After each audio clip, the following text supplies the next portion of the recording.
आपणकर internet pack सरी जाइछि कि यूपीआई रे बैलेंस ट्रांसफर करबा पई चाहउछन्ती किंतु आपणकर इंटरनेट पैक सरी जाइछि तो आपण यूपीआई रे बैलेंस केमिति ट्रांसफर करिवे बा बैलेंस इंक्वायरी केमिति करिवे ए ट्रिक मध्ये आपणकर कीपैड फोन रे भी आपणकर ए ट्रिक काम करिवो।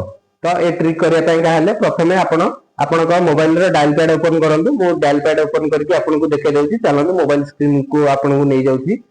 तो प्रथमे आपनको डायल पैड ओपन करंतु। डायल पैड ओपन करा परे डायल पैड रे आपण एंटर करनु *99# तापर कॉल करंतु। कॉल करा परे आपण सिम सिलेक्ट करंतु।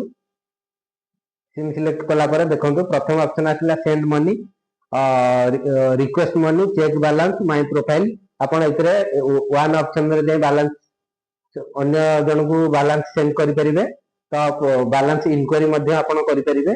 तो मु प्रथमे आपण को बैलेंस इंक्वायरी कर देखै देउछि। ऑप्शन 3 पर क्लिक करंतु। तो आसी गला मोर यूपीआई पिन मागिला। आपनकर अकाउंट को अकाउंट आपनकर स्टेट बैंक अकाउंट भी आपनकर जो अकाउंट लिंक थिबो सेटा भी आपन को देखै देबो। देखंतु तापरे यूपीआई पिन मागिला मु मो यूपीआई पिन दे देउछि।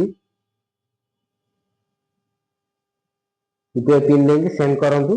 तो आपन को आपनकर अकाउंट बैलेंस आपन को शो होई जिवो।